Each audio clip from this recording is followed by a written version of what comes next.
Hello, my name is Vincent Gouttebarge. In the next minute, I'm going to talk about the consequences that concussion might have on the long term among retired professional footballers, among retired professional athletes. I'm from France, but I'm living and working in the Netherlands since many years. I played professional football for 14 seasons in both France and the Netherlands. Nowadays, I am working at the Amsterdam University Medical Center within the Department of Orthopedic Surgery and within the IOC Research Center of Excellence. I'm also working at FIFPRO. FIFPRO is an international union that represents more than 100,000 active and retired professional footballers around the globe. At FIFPRO, as Chief Medical Officer, I am overseeing the health and safety of professional footballers both during and after their career. So we have attention for many relevant health problems, among which concussion. Perhaps a bit unorthodox, but I'm going to start with my take-home messages. Better to repeat those twice. And in my next slides, I'm going to present some evidence in order to justify my take-home messages. Now, you all know the definition of concussion, very tricky condition to observe because it is an invisible brain injury that is induced by a direct or indirect blow to the head. On the short term, several symptoms and signs can occur, and sometimes these symptoms and signs can occur with a latency. So that means after a couple of minutes, couple of hours, and a few days.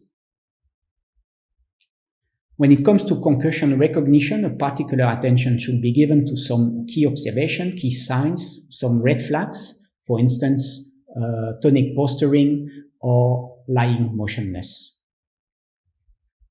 On mid-term, concussion leads to an increased risk of subsequent injuries, and it also leads to a subsequent decrease in performances.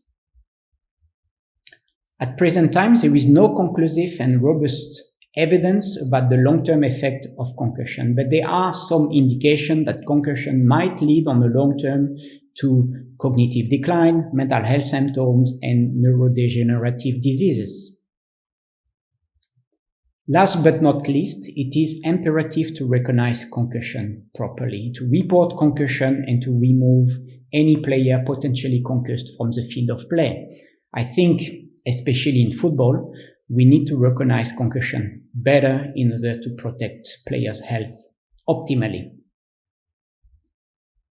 When it comes to concussion recognition, I strongly believe that the medical team sideline should be given access to video replays and be able to give a particular attention to key observation that can be seen as clear sign of concussion, as clear red flags. In 2018, this consensus statement was published, including major sport codes such as rugby or Australian football, but it did not include football, surprisingly. In this paper, you can find 6 key observations, 6 red flags, namely lying motionless, movement incoordination, spasms, tonic posturing, no protective action when an athlete falls on the ground, and blank and vacant look. And I think it's very important, this key observation, these red flags. Let's see a few examples.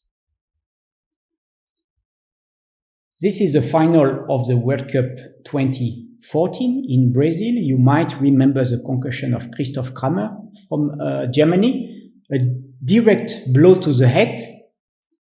You'll see in a few seconds. Look at the ball, the player looks at the ball, and he gets the shoulder of the opponent. There is definitely a blow to the head, and you can see when he falls into the ground, there is no protective action, what we call floppy. There is no doubt, and you'll see a little bit later, you will be able to observe a blank, a vacant look. It does not look as usual.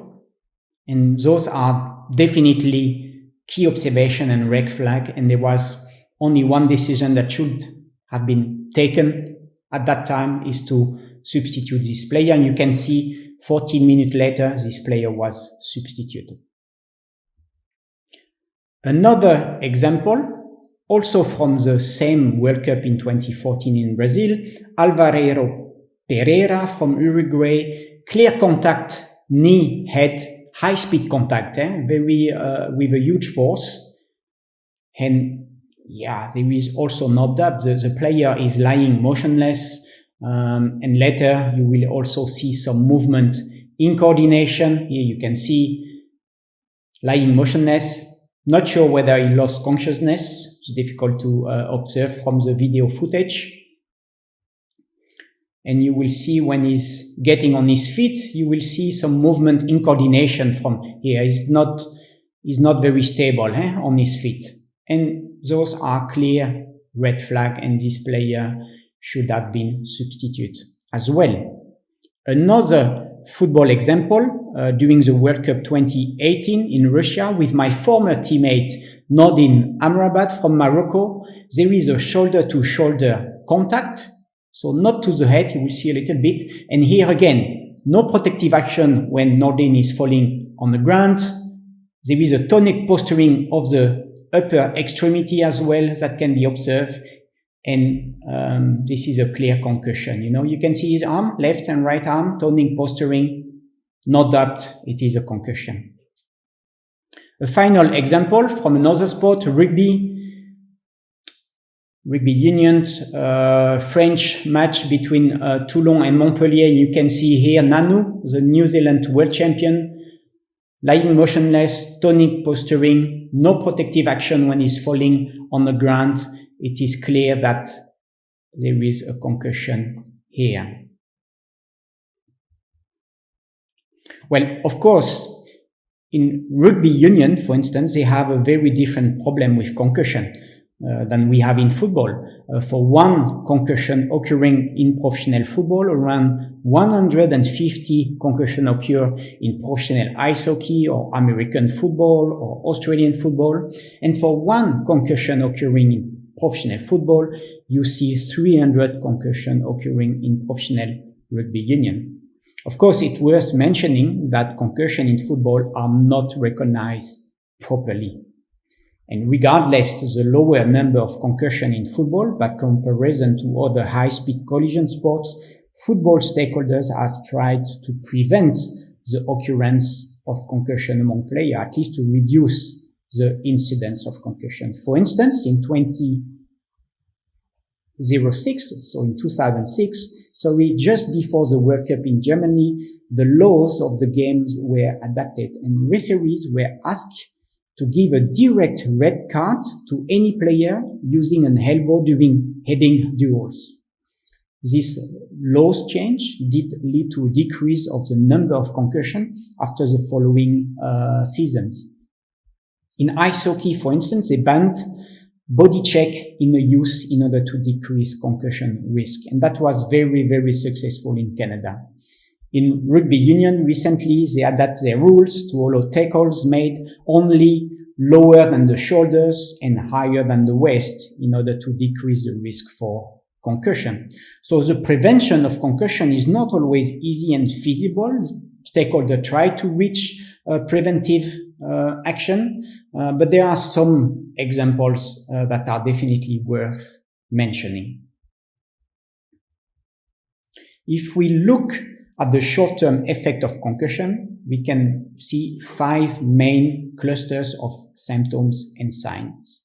Namely, you have the physical symptoms and observation. Obviously, headache is an important one, especially among children. There is this emotional observation that can be made, depression, aggression as well. The cognitive cluster is also very important. Memory loss, we all know that, and some disorientation, delayed responses. And we often see among concussed athletes disturbed sleep and poor balance.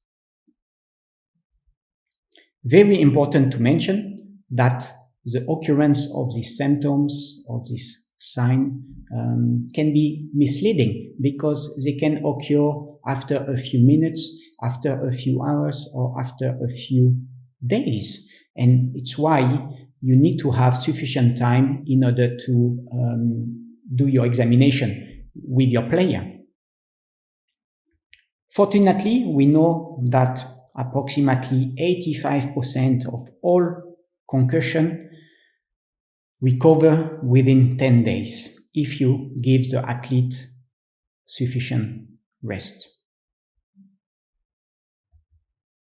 If we look at the midterm effect of concussion, there is some evidence that shows that a player who is concussed have a higher risk of musculoskeletal injury in the subsequent season. That has been shown by Professor Jan Ekström, and the data on injury in the Champions Leagues and European Leagues. It has been shown as well in other sports, either in the US, but also among rugby union players. We also see that concussed players show a decline in performance in the subsequent season. So again, recovery should be the main priority when it comes to concussion in sport. And this message is very important to the coach and to the trainer, to the manager, in order to make them aware that they need to provide any concussed player with sufficient time to recover.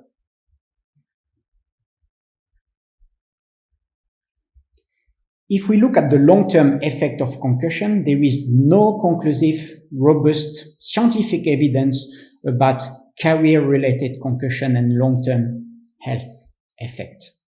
And I will try to explain why. If we want to scientifically prove the causal relationship between concussion during a sport career and, for instance, neurodegenerative disease, then we need to conduct a following study. We recruit a large group of players. You can see that. These are our athletes or players. And we want to follow them over time. At baseline, you have athletes who are concussed, perhaps, who have been suffered from concussion, and you have some athletes, some players that are free from any injuries. So you have actually two groups, a group exposed to concussion and a group who is free from any health problem.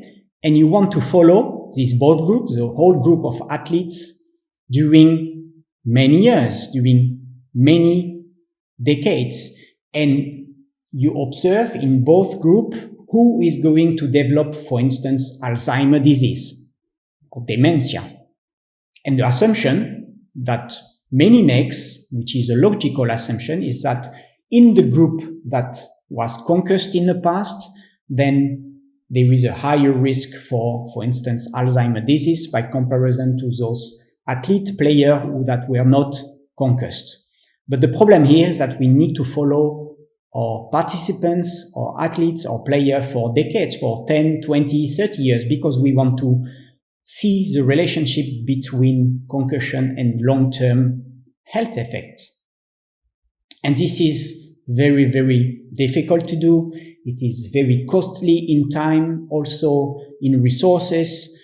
You always have players and athletes that drop out, of course, from this kind of exercise. So you need to recruit a very, very large cohort of players. And at present time, we don't have any studies that were conducted that way, and it's why we don't have, at present time, conclusive, robust scientific evidence that show a causal relationship between sport-related concussion and long-term neurodegenerative diseases, for instance.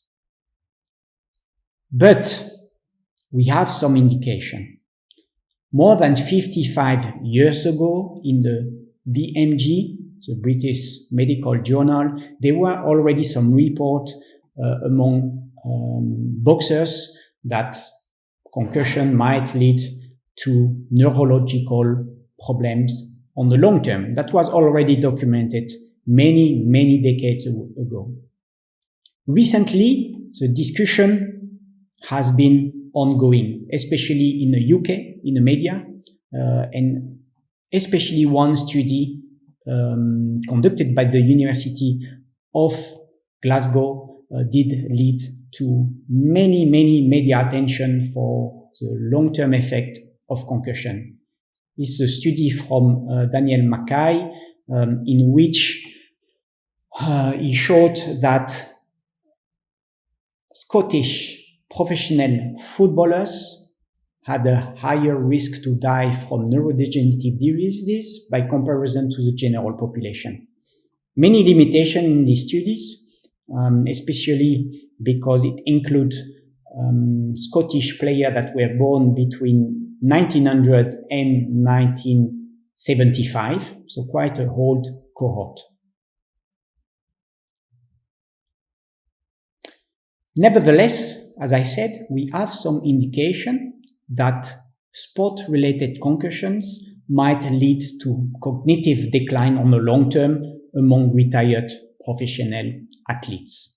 We also have indication that sport-related concussion might lead to mental health symptoms once retired from professional sport, especially depressive symptoms. And finally, we have some indication that sport-related concussion during a career might lead on the long term to neurodegenerative diseases such as Alzheimer's or even CTE. Let's have a look at some of the recent studies related to the long-term effect of concussion.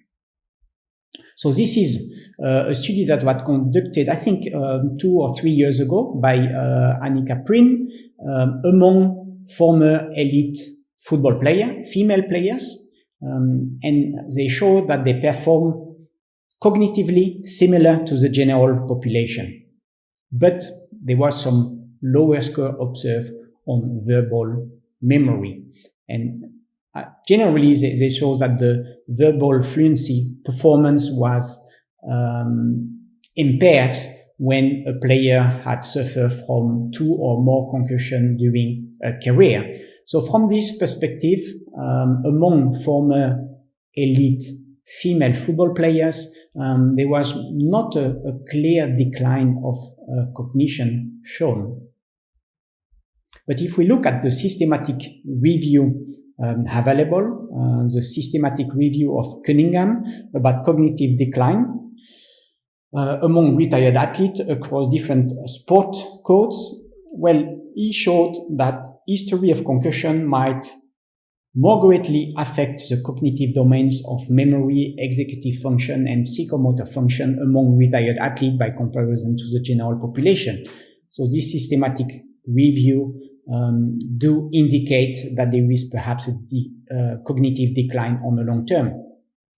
The same here, this was also a systematic review, and the overall evidence, found within the systematic review shows toward an association between sustaining a sport-related concussion and a poor cognitive function later in life in rugby, in American football, and boxing.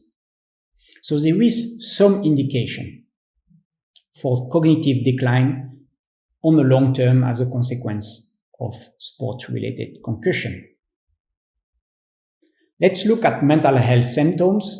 This is one of the studies that I did perform 3 or 4 years ago. We did analyze a cohort of more than 500 former male professional athletes from football, ice hockey, and rugby union, and we show that the number of sport-related concussion was a predictor for all mental health symptoms under study.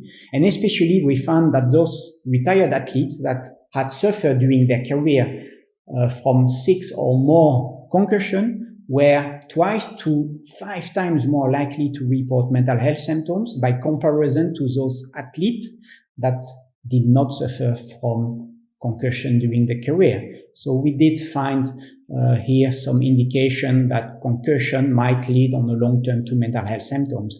And actually this study that I conducted together with a team was the logical following of this key study from 2007 from Guskiewicz, a very, very important study. And Guskiewicz did conduct a study among retired American football players, and he showed that those players reporting 3 or more concussions during their career were 3 times more likely to be diagnosed with depression by comparison to those former American football players without an history of concussion. And this was also shown by Philippe Deck from France in rugby union, and he showed that a higher rate of major depressive disorders was found among retired rugby union players by comparison to other retired athletes from other sports. And especially the depression score was worse, with